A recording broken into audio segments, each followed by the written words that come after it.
لله وكفى وسلام على عباده الذين اصطفى أما بعد فأعوذ بالله من الشيطان الرجيم بسم الله الرحمن الرحيم رضي الله عنهم ورضوا عنه صدق الله المولانا العظيم وصدق رسوله النبي الكريم ونحن على ذلك من الشاهدين والشاكرين والحمد لله رب العالمين. اللهم صل على محمد وعلى آل محمد كما صليت على إبراهيم وعلى آل إبراهيم إنك حميد مجيد.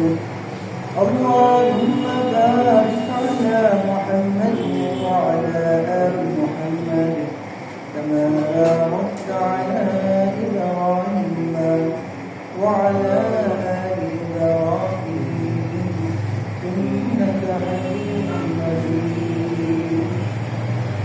الحمد لله আল্লাহ জাল্লা শানু দরবারে লাখ কোটি শুকরিয়া যে আল্লাহ জাল্লা শানু আমাদের উপর দয়া করে ইহসান করে আরবি নতুন বছরের প্রথম জুমা অর্থাৎ মুহররম মাসের আজকে প্রথম জুমায় আল্লাহ তাআলা আমাদেরকে জামে মসজিদে আসার তৌফিক দিয়েছেন। এজন্য অন্তর খুলে আল্লাহ পাকের শুকর আদায় করি আলহামদুলিল্লাহ। গত সপ্তাহে হিজরি সনের আলোচনা হয়েছিল, হিজরি নববর্ষ এই বিষয়ে আলোচনা হয়েছিল।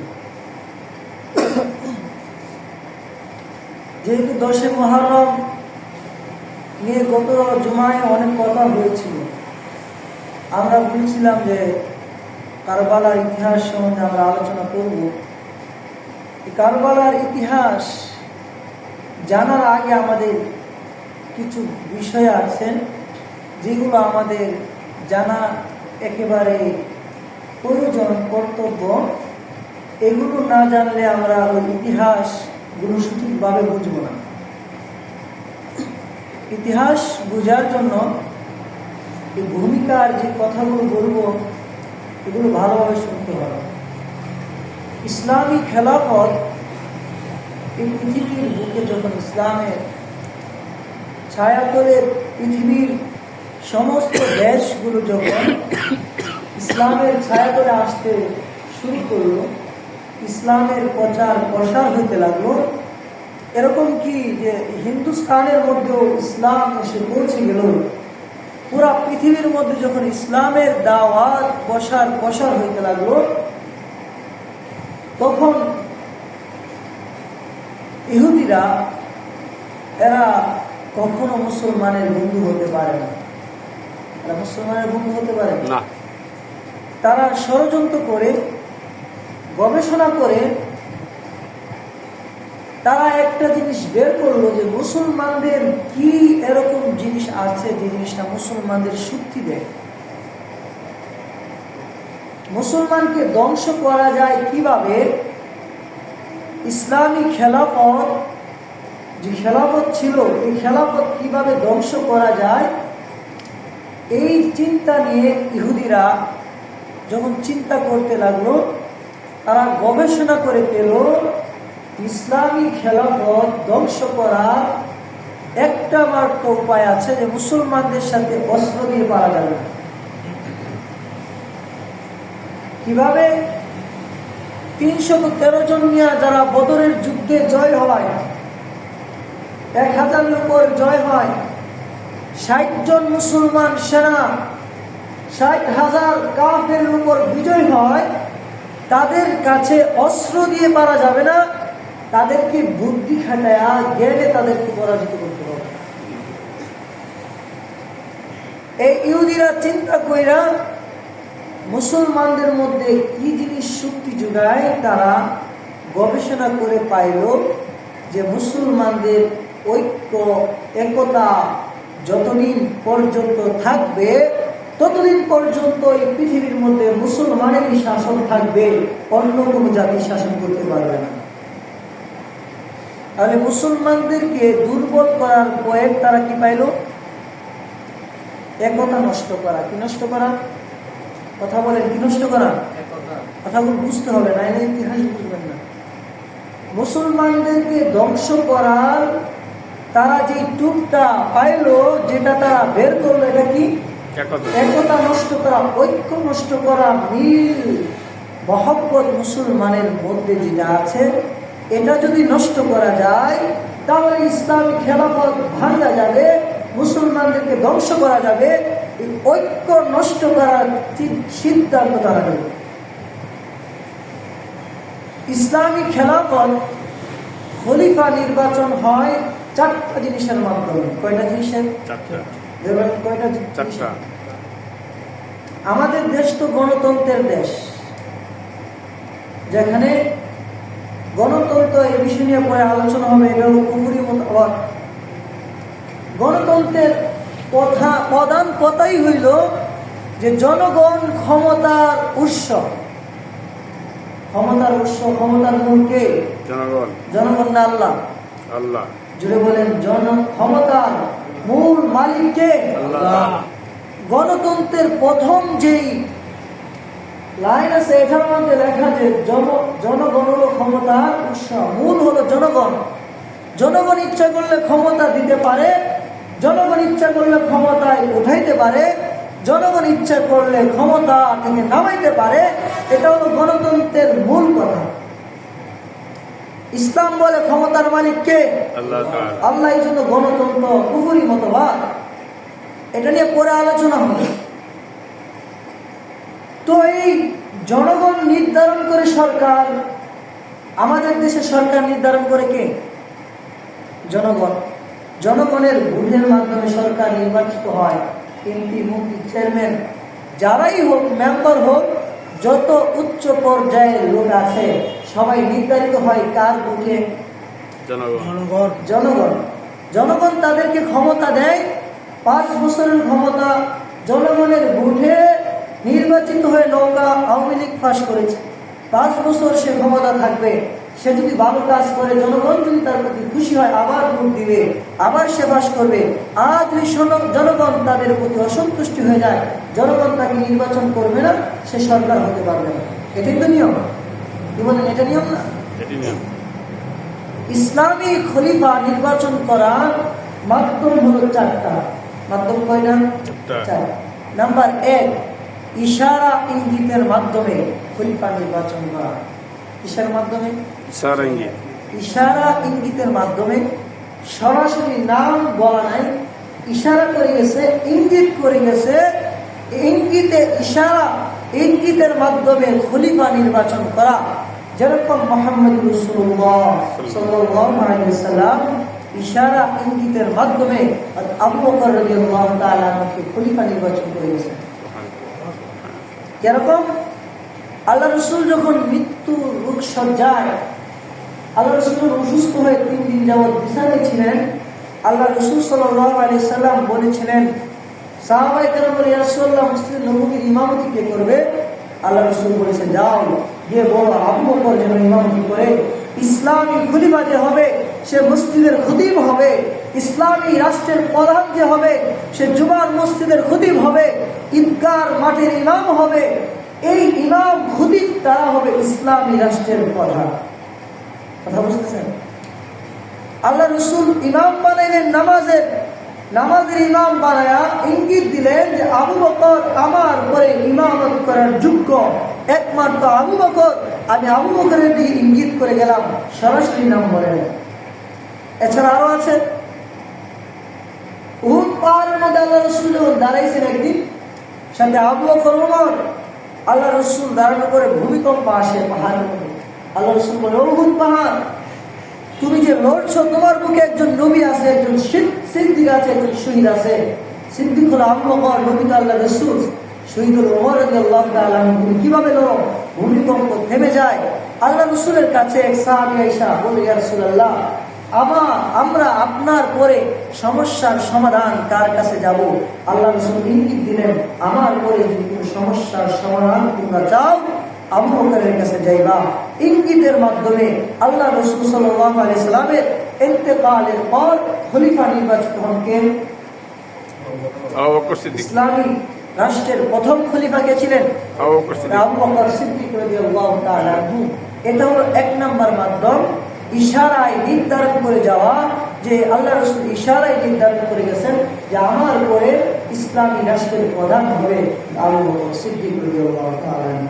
এটা হলো ইসলামী খলিফা নির্ধারণ করার এক নাম্বার পন্থা। দুই নাম্বার পন্থা, বর্তমান খলিফা যে আছে সে বলে যাবে, সে পরামর্শ করবে, পরামর্শ করার পর সে বলে যাবে যে আমার পরে অমুক খলিফা হবে, আমি ইন্তেকালের পর আমার পর অমুক খলিফা হবে, এটা সে বলে যাবে। সে ইন্তেকালের পর তার কথা অনুযায়ী সে খলিফা হবে। এটা হলো দুই নম্বর পন্থা। এটা কয় নম্বর পন্থা? কথা বলেন, কয় নম্বর পথ? দুই নম্বর। কথা বলতে হবে, আমি একটা বলতে চলবে না, না হয় তো আপনারা বুঝবেন না। এক নম্বর পথ কি বললাম? ইশারার মাধ্যমে খলিফা নির্ধারণ করা। কিসের মাধ্যমে? ইশারা। দুই নম্বর, বর্তমান যে বাদশা থাকে, খলিফা মানে বাদশা বুঝেন, সরকার বুঝেন, প্রধান, সে বলে যাবে আমার পরে সে সরকার হবে, সে প্রধান হবে, সে বাদশা হবে, খলিফা হবে, তার কথায় পরবর্তী খলিফা নির্ধারণ হবে। যেমন আবু বকর রাদিয়াল্লাহু তাআলা আনহু জীবিত থাকা অবস্থায় সাহাবীদেরকে ডাক দিলেন, ডাকদা বলেন, আমার পরে তোমরা কাকে মনে করো খলিফা হিসাবে সবচেয়ে গ্রহণযোগ্য? এক একজনে এক এক বললেন ওমর।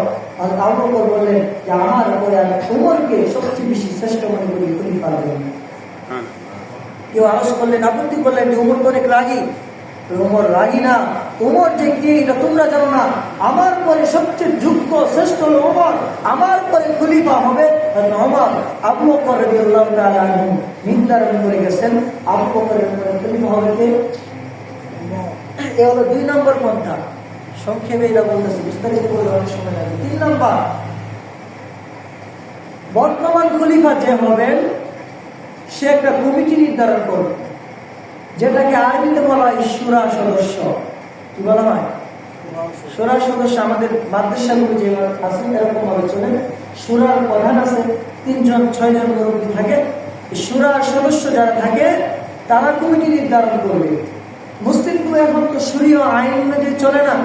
মুসলিমের সভাপতি যারা, এরা তো সভাপতি সহসভাপতি যারা, এদের বাদ পার্সেন্টার সবগুলো দেয় না। বেরা যার সমাজের মধ্যে টাকা আছে বেশি তাকেই সভাপতি বানায় দেয়। সভাপতি এরকম হওয়া উচিত, ইমাম থাকবে না, নামাজ পড়াবে সভাপতি, ইমাম থাকবে না, জুমা পড়াবে সভাপতি, ইমামের কাইম মাকাম হইতে পারবে, এরকম লোক মসজিদের সভাপতি হবে। এছাড়া অন্য কোন লোক সভাপতি হওয়ার যোগ্য নয়। আপনি আপনার একটা ব্যবসা বাণিজ্য এটা পরিচালনা করেন, এর দায়িত্ব যে কিছু বুঝে না তাকে আপনি দিবেন না। আপনার ব্যবসা বিজনেস পরিচালনা করার জন্য এরকম একজন লোককে নির্ধারণ করবেন, তাকে প্রধান বানাবেন যে এর ব্যাপারে তার অভিজ্ঞতা নাই, বানাবেন। মসজিদের প্রধান হলো মুতাল্লি, সভাপতি, সহসভাপতি। সভাপতি আযান জানতে হবে সুন্নত তরিকায়, সহসভাপতি আযান জানতে হবে সুন্নত তরিকায়, নামাজ পড়াতে হবে সুন্নত তরিকায়, কারণ তারা হলো প্রধান। মসজিদ কিভাবে চালাতে হবে এটা তাদের জানতে হবে, জানলেই তো তারা মসজিদ চালাতে পারবে, না জানলে মসজিদ চালাতে পারবে না। এই না জানার কারণে আমাদের সমাজে ফিতনা হয়। অধিকাংশ গ্রাম অঞ্চলে ইমামরা নির্যাতিত। কারণ কি? মসজিদ কমিটির সভাপতি, সহসভাপতি, সেক্রেটারি তারা ঠিক না।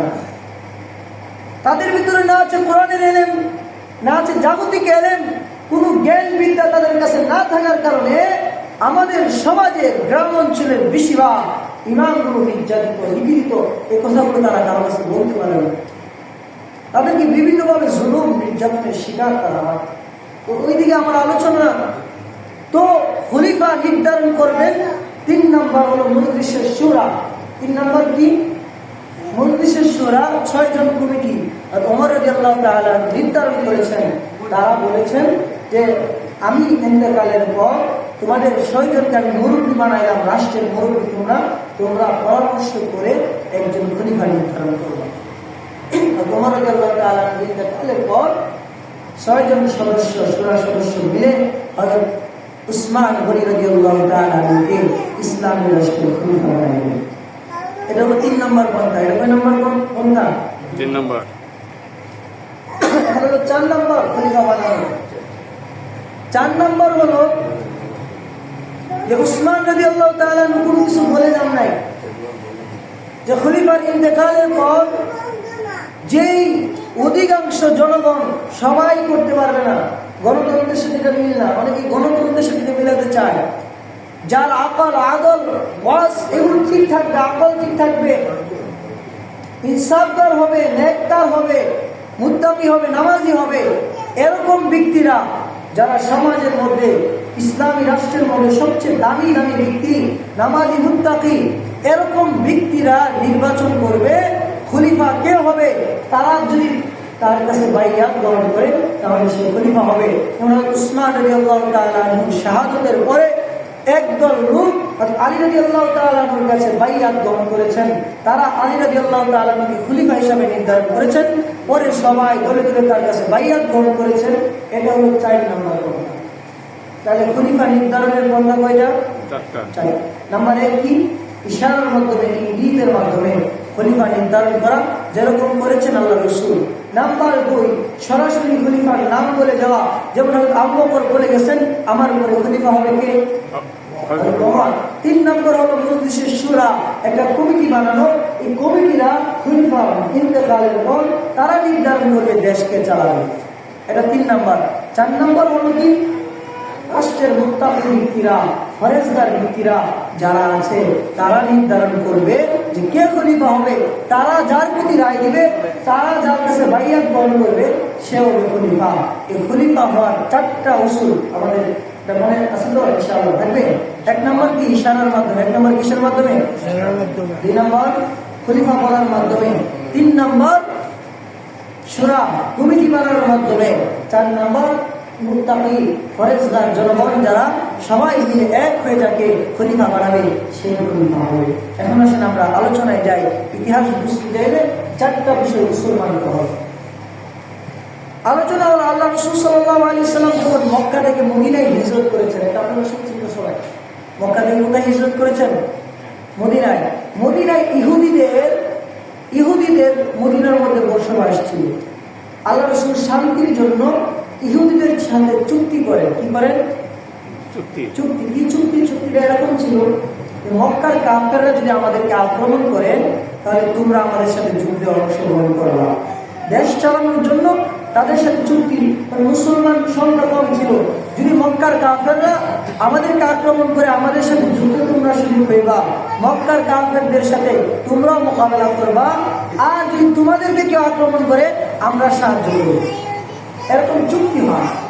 ইহুদিদের সাথে চুক্তি হওয়ার পর ইহুদিরা যখন দেখলো ইসলাম ধর্মের উন্নতি হচ্ছে, পুরা পৃথিবীর মধ্যে শুধু ইসলামী খেলাফত প্রসার হচ্ছে, তাদের দিলে হিংসা, অহংকার তাদের ভিতরে এসে গেল। তারা বলল মুসলমানরা তো এখন প্রচুর মজা হয়ে গেছে, তাহলে আমরা তো শেষ। তারা কি করলো? তাদের চুক্তি ভঙ্গ করলো। ভঙ্গ করে গোপনে গোপনে তারা মক্কার কাফেরদের সাথে লেনদেন করে সম্পর্ক করে আল্লাহ রাসূলকে তারা হত্যা করার সিদ্ধান্ত করলো। কিভাবে হত্যা? তারা আল্লাহ রাসূলকে একদিন দাওয়াত দিলেন, মুহাম্মদ রাসূলুল্লাহ বলছে আপনাকে দাওয়াত। আল্লাহ রাসূলকে দাওয়াত দিয়েছেন ইহুদিরা। দাওয়াত দেওয়ার মূল উদ্দেশ্য না, মূল উদ্দেশ্য আল্লাহ রাসূলকে হত্যা করা। আল্লাহ রাসূল তাদের বংশের মধ্যে দাওয়াত খাওয়ার জন্য যান। যেহেতু দাওয়াত দিয়েছেন, দাওয়াতের জন্য যান, সাহাবীরা ওর সাথে সাথে যান। আল্লাহ রাসূল সাল্লাল্লাহু আলাইহি ওয়াসাল্লাম দাওয়াতের পরে ইহুদিরা বললেন আপনার সাথে পার্সোনাল কথা আছে। কি কথা আছে? পার্সোনাল কথা আছে। কোনো সাহাবীরা আসতে পারবে না, আপনি শুধু আসবেন। আর তারা আল্লাহ রাসূলকে একটা দেওয়ালের নিচে নিয়ে বসাইছিল। একটা দেওয়ালের নিচে বসাইছে। দেওয়ালের ওই পারে একজন লোক নির্ধারণ করে রাখছে যে ওই লোক দেওয়ালের উপর থেকে একটা পাথর নিক্ষেপ করবে, আল্লাহ রাসূলের উপর পাথরটা করলে আল্লাহ রাসূল মারা যাবে। কত বড় খারাপ দেখে না, দাওয়াত দিয়ে আল্লাহ রসুলকে মারার চক্রান্ত করতেছে। আল্লাহ রসুল তো ওই জায়গায় বসবে, এই আগ মুহূর্তে আল্লাহ তাআলা আয়াতে কারিমা নাযিল করে জিবরাইল রসুল তারা আপনাকে দাওয়াত দেওয়ার জন্য আনেন, তারা আপনাকে হত্যা করার জন্য এখানে আনছে, আপনি এখান থেকে চলে যান। আল্লাহ রসুলের কাছে উঠে যায়, আর ওই যে বিদ্যার বসে পাথর নিক্ষেপ করার জন্য সে তো পাথর নিক্ষেপ করে। পাথর নিক্ষেপ করে আল্লাহ বলে ইজলিস ইয়া হাজরা, এই পাথর দাঁড়ায় যা। পাথর যে মারছে, এই পাথরটা একবারে আলগা স্বর্ণের মধ্যে দাঁড়ায় গেছে। যারা হজ করতে গেছেন তারা দেখবেন যে মদিনার মধ্যে একটা পাথর আছে স্বর্ণের মধ্যে, নিচেও কিছু নাই, উপরে কি নাই, কিছু নাই, এখনো এটা দাঁড়ায় আছে। এই পাথর এখনো দাঁড়ায় আছে, ওই পাথর স্বর্ণের মধ্যে দাঁড়ায় আছে। আল্লাহ রসুল তাদের চক্রান্ত বুঝতে পারে না, তাদেরকে মদিনা থেকে বহিষ্কার করছেন। মদিনা থেকে তাদের এক বংশ সবাই বিশ্বাস করতে পারে, তারা খাইবরে যায়। কোথায়? খাইবরে গিয়ে অবস্থান করে, খাইবর থেকে তাদেরকে বহিষ্কার করা হয়। ইহুদিরা যখন জায়গায় জায়গায় লাঞ্ছিত হয়ে যায়, এখন তারা দেখলো যে মদিনার মধ্যে, শুধু মদিনার মধ্যে না, পাকিস্তান সুদ্ধা হিন্দুস্তানের মধ্যে ইসলামের দাওয়াত চলে আসে। এখন তারা কিভাবে মুসলমানকে থামানো যায় চিন্তা করে কি বের করছে? একতা। মুসলমানের ঐক্য ভাঙা গেলে, মুসলমানদের ঐক্য যদি ভেঙে যায় তাহলে মুসলমানকে ধ্বংস করা যাবে। ঐক্য না ভাঙলে মুসলমানকে কি করা যাবে না? ধ্বংস করা যাবে না। এখন 6টা দেশের নাম বলবো, মনে রাখবেন। 1 নম্বর ইয়ামান, 1 নম্বর কি? ইয়ামান। 2 নম্বর মদিনা, 3 নম্বর কি? মদিনা। 3 নম্বর কুফা, 4 নম্বর বসরা, 5 নম্বর শাম, 6 নম্বর মিশর। কয়টা শহর? 1 নম্বর ইয়ামান, 2 নম্বর মদিনা, 3 নম্বর বসরা, 4 নম্বর কুফা, 5 নম্বর শাম, 6 নম্বর মিশর। এই 6টা দেশ মনে রাখবেন, তার ইতিহাস বুঝতে আপনাদের সহজ হবে। ইয়ামানের মধ্যে, ইয়ামানের সানা শহরের মধ্যে আব্দুল্লাহ ইবনে সাবা নামে এক লোক জন্মগ্রহণ করল, ইহুদি। নাম কি তার? আব্দুল্লাহ ইবনে সাবা। এই নামটা ভালো মনে রাখেন। আব্দুল্লাহ ইবনে সাবা, সে সর্বপ্রথম মুসলমানের মধ্যে কলহ সৃষ্টি করছে, মুসলমানদেরকে ধ্বংস করছে। আব্দুল্লাহ ইবনে সাবা, তার জন্ম কোথায়? ইয়ামানের সানা শহরে। নাম কি? সবাই বলেন আব্দুল্লাহ ইবনে সাবা। সে ইয়ামানের সানা শহরে জন্ম। সে বড় হয়ে মদিনাতে আসলো। কোথায়? মদিনাতে এসে সবার সামনে মসজিদের মধ্যে জুমার নামাজ পড়ে তাদের মুসলিম মদিনার খলিফা উসমান রাদিয়াল্লাহু তাআলা আনহু সবার সামনে সে কালিমা পড়ে মুসলমান হয়ে গেল। সবার সামনে কালিমা পড়ে কি করছে? মুসলমান। এই মুসলমান সে দেখানোর জন্য সে আসলে মুসলমান হয় নাই। তার ভিতরে ইহুদি আছে, সে মুসলমানকে ধ্বংস করার জন্য কি হয়েছে? মুসলমান হয়েছে, সবার সামনে মুসলমান হয়েছে। এবার সে ইবাদত করতে করতে করতে করতে করতে করতে একেবারে সব থেকে ওরা আল্লাহর ওলি হয়ে গেছে। সবাই মনে করে যে অনেক বড় আল্লাহর ওলি। মসজিদ থেকে যাই না, সেজদা দিতে দিতে কল্পনা হয়েছে এত বড় আল্লাহর ওলি হয়ে গেছে। মানে সে ইসলামের মধ্যে ফাটল সৃষ্টি করতে হলে তার তো ব্যক্তিত্ব তৈরি করতে হবে। ব্যক্তিত্ব তৈরি না করলে তো সে ফাটল সৃষ্টি করতে পারবে না। মূলত সে কি? ইহুদি। মূলত সে কি? নাম কি? আব্দুল্লাহ ইবনে সাবা। সে ইবাদত করতে করতে যখন মদিনার সবাই তার ভক্ত হয়ে গেছে, এখন তার ফেতনা শুরু হয়ে গেছে। এখন তার কি শুরু হয়ে গেছে? সর্বপ্রথম কি ফেতনা শুরু করলো?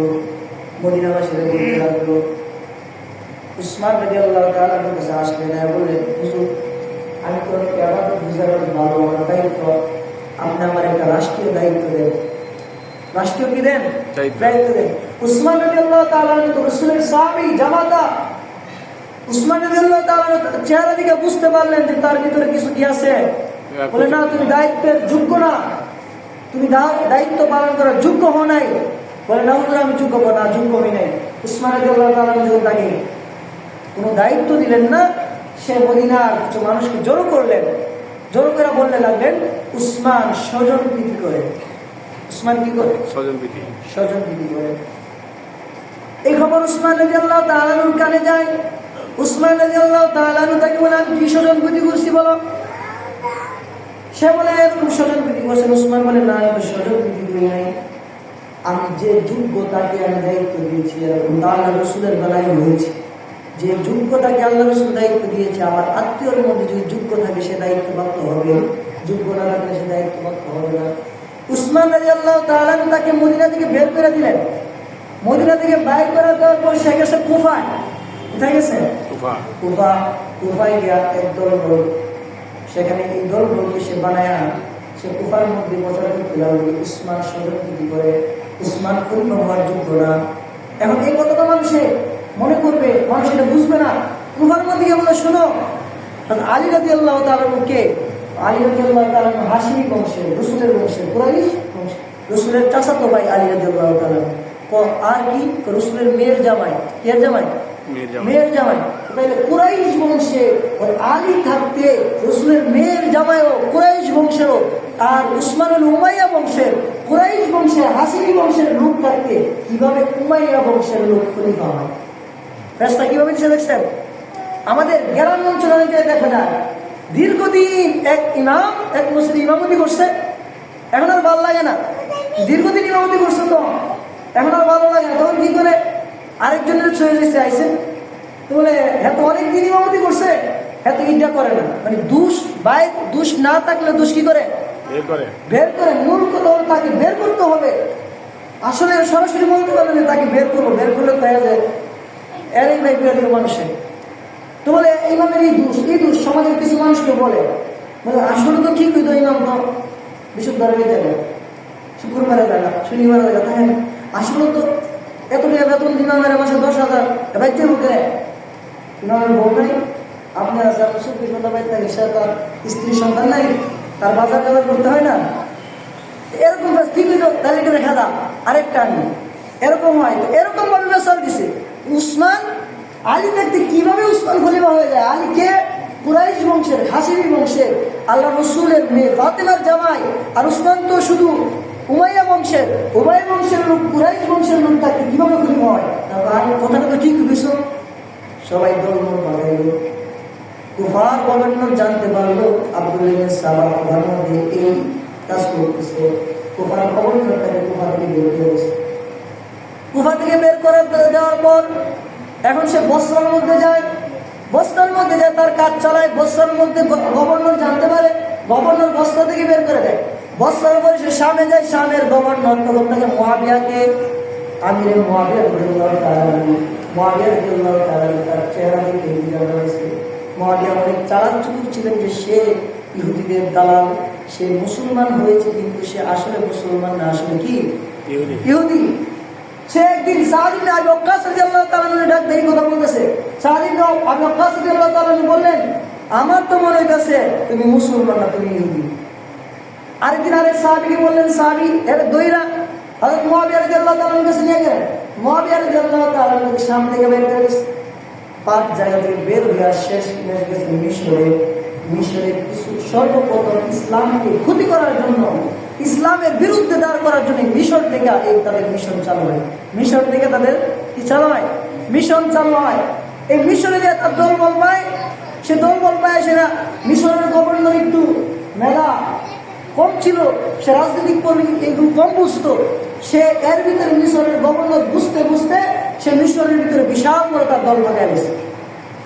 মিশরের মধ্যে তার বিশাল বড় দল পাকানোর পর মিশরের গভর্নরের কানে খবর যায় যে আব্দুল্লাহ ইবনে সাবা সে মুসলমান নামদারি, দাড়িগুলো বিশাল বড়, দাড়িগুলো বড়, টুপিও বিশাল বড়, কিন্তু সে মুসলমানদের নাম দেরা মুসলমানদের ইহুদি বানানোর ষড়যন্ত্র করতেছে, মুসলমানের মধ্যে ফাটল সৃষ্টি করার ষড়যন্ত্র করতেছে। মিশর থেকে মিশরের গভর্নর তাকে বের করে দিয়েছে। এখন মিশর থেকে 6 জায়গা থেকে বের হয়েছে। কয় জায়গা? 6 জায়গা থেকে বের হয়ে এখন তো তার ধর্ম হয়েছে। মিশর থেকে বের হয়ে সে মদিনার মধ্যে রওনা দিচ্ছে। মদিনা থেকে 3 মঞ্জিল দূরে এসে অবস্থান করছে। অবস্থান করে আসে এখন তার দলবল বেশি, অনেক লোক হয়েছে। মদিনার হযরত তালহা, হযরত জুবাইর এবং আলী রাদিয়াল্লাহু তাআলা 3 জন সাহাবী ছিলেন মুরব্বী বয়স্ক, তাদেরকে ডাক দিচ্ছে। ডাক বলে, আলী তুমি খেলাফতের সবচেয়ে বেশি যোগ্য, উসমান তো যোগ্য না। আলী বললে, উসমানই সবচেয়ে যোগ্য, যদি তুমি এই কথা বলো আমি তোমাকে হত্যা করবো। দেখছেন কি মহব্বত। আর আমার কেউ কইতো মুসলিম সমাজ করে না, মানে এর মানে হরাই দিই, ঠিক আছে, এর জন্য খরচের দায়িত্ব আমি, আমার এটা। আর আলীকে বলে, আলী বলে না উসমানই যোগ্য। দেখে আলীরে কান ঘুষা দিয়া এগুলো দিয়ে কোনো কাম হয় না। তখন সে ষড়যন্ত্র করলো, মদিনায় ঢুকলো। দুইটা মদিনাকে চারটা, মদিনাবাসীকে চারটা জিনিস বলেছে। 1 নম্বর উসমান স্বজনপ্রীতি করে, 2 নম্বর উসমান বাইতুল মালের সম্পদ আত্মসাৎ করে। বাইতুল মাল রাষ্ট্রীয় কোষাগার, এখান থেকে সে চুরি করে বাটপারি করে আমাদের দেশে যেরকম নেয়, এরকম উসমান রাদিয়াল্লাহু তাআলার উপর তওবা লাগাইতেছে যে বাইতুল মাল থেকে সে চুরি করে রাষ্ট্রীয় কোষাগার থেকে মাল চুরি করে নিয়ে সে তার আত্মীয় স্বজনকে দেয়। এই তওবা লাগাইলে আরেক হলো সাঈদ ইবনে ওয়াক্কাস রাদিয়াল্লাহু তাআলা, আফ্রিকা বিজয়ী সাহাবী। তাকে উসমান রাদিয়াল্লাহু তাআলা আফ্রিকা বিজয় করার পর অনেক পুরস্কার দিয়েছিলেন, এটা তার ঠিক হয় না, এগুলো পুরস্কার দেওয়া। উসমান রাদিয়াল্লাহু তাআলা কানে সংবাদ দেওয়ার পর উসমান রাদিয়াল্লাহু তাআলা তাকে ডাকলেন, বলে এদিকে আসো, তুমি যে বলতেছো আমি স্বজনপ্রীতি করি, আমি স্বজনপ্রীতি করি না, যারা যোগ্যতাদেরকে দিয়েছি সে তার দিন দিয়ে উসমান রাদিয়াল্লাহু তাআলা যেতে পারে নাই। এখন আফ্রিকার যে বিজয়ীটা সাহাবী, তার এত কিছু দিলেন কে? ঠিক আছে, তোমার যদি আপত্তি হয় তাহলে আমি তাকে যে পুরস্কার দিছি পুরস্কার আমি নিয়ে নিলাম। নরম তো ছিলেন, এজন্য নিয়ে নিস। এখন থেকে এইভাবে তাকে উসমানকে আটকানো যায় না। 35 হিজরি, কত হিজরি? জোরে বলেন, কত হিজরি? 35 হিজরি সন। 35 হিজরিতে হযরত আম্মাজান আয়েশা সিদ্দিকা রাদিয়াল্লাহু তাআলা আনহা, তালহা রাদিয়াল্লাহু তাআলা আনহু, জুবাইর রাদিয়াল্লাহু তাআলা আনহু সহ বড় বড় যত সাহাবী ছিল সবাই হজ করতে যায়। বড় বড় যত সাহাবীরা ছিলেন সবাই হজ করতে যায়। শুধু আলী রাদিয়াল্লাহু তাআলা বুঝতে পারলেন যে উনারে দিয়া ফিতনা সৃষ্টি কইরা উসমান রাদিয়াল্লাহু তাআলা শহীদ করলেন, আলী বুঝতেছিলেন, এজন্য আলী হজ করতে যায় নাই। সমস্ত সাহাবীরা, বড় বড় সাহাবীরা হজ করতে যায়, উসমান রাদিয়াল্লাহু তাআলা মদিনায় থাকে। এখান দিয়ে যখন সবাই হজ করতে যায়, এই উসমান রাদিয়াল্লাহু তাআলা কামরাকে আব্দুল্লাহ ইবনে সাবা নাম কি? উসমান রাদিয়াল্লাহু তাআলা জুমার নামাজ পড়ে, জুমার নামাজের মধ্যে সে আর আন্দোলন করে তুলল। আব্দুল্লাহ ইবনে সাবা উসমান রাদিয়াল্লাহু তাআলা বাসভবনকে বন্দী করলেন। আলী রাদিয়াল্লাহু তাআলা কুলাইতে পারতেছিলেন না, কারণ সব বড় বড় মুজাহিদ সাহাবীরা সব মদিনায় থেকে মক্কায় চলে গেছে। আলী রাদিয়াল্লাহু তাআলা তার ছেলে হাসান হুসাইন রাদিয়াল্লাহু তাআলাকে দরজার সেনাবাহিনী প্রধান বানায়, আর উসমান রাদিয়াল্লাহু তাআলাকে পাহারা দেওয়ার জন্য দরজার সামনে দাঁড় করে দিয়েছে। উসমান রাদিয়াল্লাহু তাআলা দরজার সামনে, এখানে মসজিদের মেইন দরজা, এই দরজার সামনে হযরত হাসান ডান দিকে, বাম দিকে হলো হুসাইন রাদিয়াল্লাহু তাআলা দাঁড়ান। হাসান হুসাইনের দেখলে কেউ ঘরে ঢুকতে পারবে? রাসূলের নাতি কোন সাহাবীরা ঢুকবে না। রাসূলের নাতিকে সবাই ভয় করে, কারণ রাসূলের নাতি তাকে আঘাত করা যাবে না। হাসান হুসাইন রাদিয়াল্লাহু তাআলা ভিতরে দরজার সামনে দাঁড়ায়।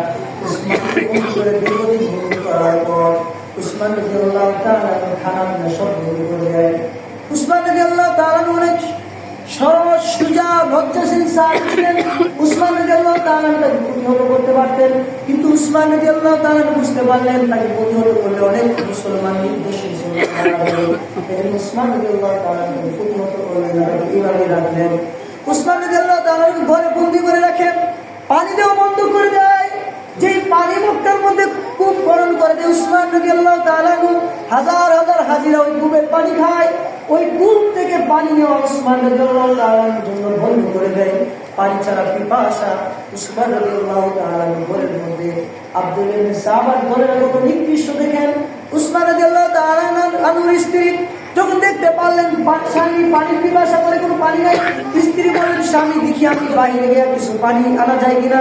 স্ত্রী বাইরে গেলেন, বোতল দিয়ে পানি আনলেন, পানি আনতে দেয় না, বলে পানি নেওয়া যাবে না, নিষেধ আছে।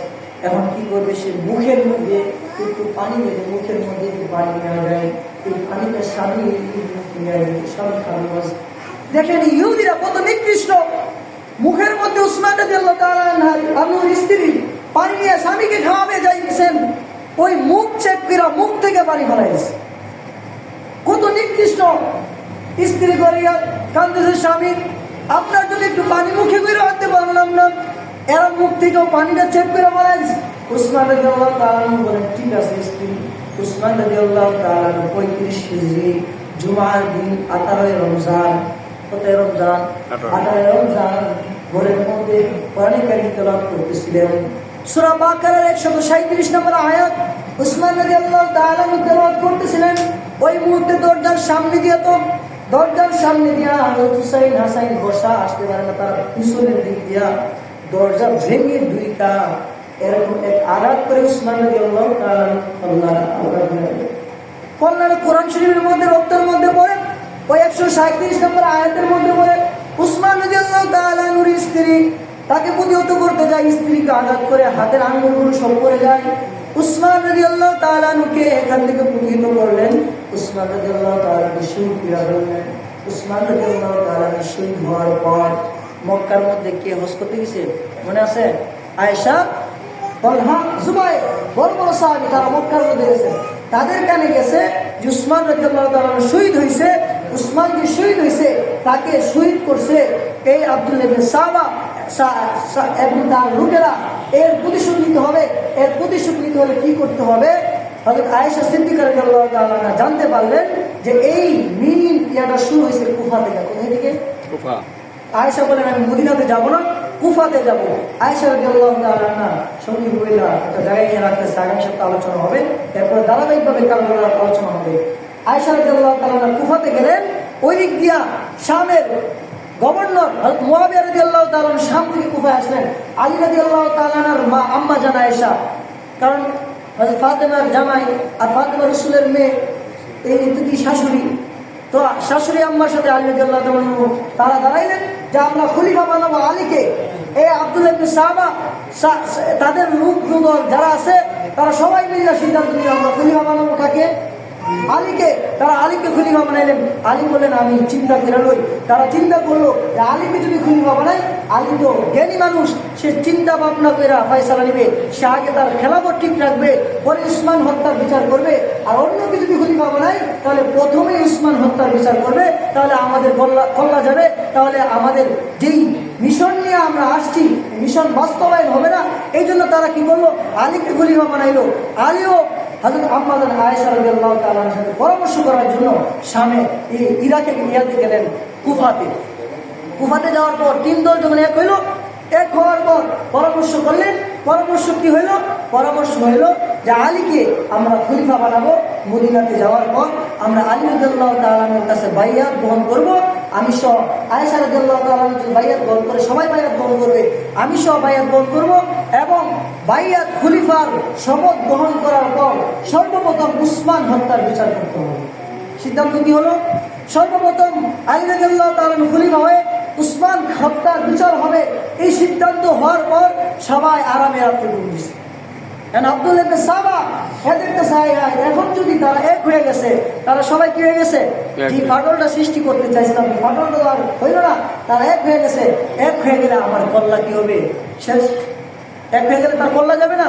এখন যখন সবাই আরামে ঘুম দিছে, আব্দুল্লাহ ইবনে সাবা এই শয়তান সে কি করলো? রাত্রিবেলাতে হযরত আয়েশা রাদিয়াল্লাহু তাআলার ঘরে আক্রমণ করলো। তাহলে আয়েশার ঘরে যদি আক্রমণ করে, আক্রমণের তীর কার কাছে যাবে? আক্রমণ যে করছে সে আব্দুল্লাহ ইবনে সাবা, এই সে যে আক্রমণ করছে, আক্রমণটা তীরটা যাবে কার দিকে? কার দিকে যাবে? আলীর দিকে। মদিনার প্রেসিডেন্ট হবে, খলিফা হবে কে? আলী। আর এই কথা এক হয়েছে সবাই যে আলীকে আমরা প্রেসিডেন্ট মানবো, প্রধানমন্ত্রী মানবো, সরকার মানবো, খলিফা মানবো। সে হওয়ার পরে সে প্রথম উসমানের শহীদের হত্যার প্রতিশোধ নিতে হবে। এটাও আলী বললেন। এই যে আব্দুল্লাহ সে বললো যে এখন তার কল্লা যাবে, এই জন্য সে আয়েশা রাদিয়াল্লাহু তাআলা আনহার ঘরে আক্রমণ করলো। তখন তারা মনে করলো যে আলী রাদিয়াল্লাহু তাআলা তার ঘরে আক্রমণ করছে, সে খলিফা হওয়ার জন্য যে উসমান হত্যার বিচার করবে না। এখন কি হলো? দুই সাহাবীদের মধ্যে দ্বন্দ্ব হয়ে গেল। সকালে হওয়ার পর বিশাল বড় যুদ্ধ সাহাবীদের মধ্যে, আলী রাদিয়াল্লাহু তাআলা এবং আম্মা জান আয়েশা সিদ্দিকা রাদিয়াল্লাহু তাআলা আনহা, তাদের মাঝে। এখন তো তারা এই তৃতীয় শক্তি ইহুদি আব্দুল্লাহ সে হাত বাজাইতেছে। সে তো বলে এখন আমার আমি কি হয়েছি? বাস্তবায়ন হয়েছি। মুসলমান এটাকে বলে জঙ্গে জামাত। এই যখন যুদ্ধ হইতে লাগলো, আয়েশা রাদিয়াল্লাহু তাআলা আনহা উটের মধ্যে ছিলেন। তো আলী রাদিয়াল্লাহু তাআলা তিন নিক্ষেপ করছেন, উটকে আহত করছেন, উট বৈশা গেছে। আয়েশা রাদিয়াল্লাহু তাআলা জমিনের নিচে বৈশা গেছেন। ওই সময় যুদ্ধের নিয়ম ছিল যে প্রধান তাকে সে যদি বৈশা যায় যুদ্ধ বন্ধ হয়ে যায়। যুদ্ধ বন্ধ হওয়ার পর আয়েশা রাদিয়াল্লাহু তাআলা আনহাকে আলী রাদিয়াল্লাহু তাআলা বুঝাইলেন, দেখেন আপনি যেহেতু বড় যুদ্ধের মধ্যে অগ্রসর হয়ে গেছেন, এটা তো আমি আপনার কামরায় আক্রমণ করি নাই, অন্য তৃতীয় আরেকটা পক্ষ আক্রমণ করছে, তাদের মধ্যে বুঝ হয়েছে, বলে ঠিক আছে আমি বুঝ মানলাম, ঠিক আছে তারা ভুল হইল। এই ভুলের কারণে হযরত তালহা এবং জুবাইর রাদিয়াল্লাহু তাআলা যুদ্ধের মধ্যে শহীদ হয়েছেন। এত বড় বড় সাহাবী শহীদ হওয়ার পর আম্মাজান আয়েশা রাদিয়াল্লাহু তাআলা আনহা হযরত আলী রাদিয়াল্লাহু তাআলা কাঁদতেছিলেন। এই অবস্থায় আলী রাদিয়াল্লাহু তাআলাকে খলিফা বানাবে, এখন আবার এক হয়ে গেছে। এখন আব্দুল্লাহ ইবনে সাহাবা সে আবার বইতে চায় আমার কল্যাণ তো যাবে। এই তারা এক হয়ে এবার মদিনার পথে আসবে। মদিনার পথে আসার পর কুফা এবং বসরার মাঝখানে সিফফিন নামে একটা জায়গা, ওই জায়গার মধ্যে জঙ্গে সিফফিনের যে যুদ্ধ হয়, মুসলমান 70,000 মুসলমান মুআবিয়া এবং আলী রাদিয়াল্লাহু তাআলার সাথে যুদ্ধ হয়। সিফফিনের যুদ্ধ 70,000 মুসলমান শহীদ হয়। এই দুই যুদ্ধের মধ্যে 90,000 মুসলমান আব্দুল্লাহ ইবনে সাবা ইহুদির চক্রান্তের কারণে শহীদ হয়। এরপর থেকে কারবালার আলোচনা সামনে আসবে আস্তে আস্তে। আল্লাহ আমাদেরকে আলোচনা শোনার তৌফিক এবং বুঝার তৌফিক দান করুন। এর দ্বারা বোঝা গেল মুসলমানের মধ্যে তৃতীয় একটা শক্তি আইসা মুসলমানের মধ্যে ফিতনা সৃষ্টি করতে চায়। এটা হলো ইহুদিরা, বর্তমানেও আছে। মুসলমানদেরকে ধ্বংস করার জন্য ইসলামী খেলাফত যেন প্রতিষ্ঠিত না হয়, এই জন্য তারা তৃতীয় একটা শক্তি, ইহুদিদের শক্তি, অন্য বিদ্রোহীদের শক্তি, তারা এই শক্তিকে কাজে লাগায় মুসলমানদেরকে গান করা দেয়া, মুসলমানদেরকে দেখেন না দলে দলে বিভক্ত করে। মুসলমানদের মধ্যে আজকে ঐক্য নাই।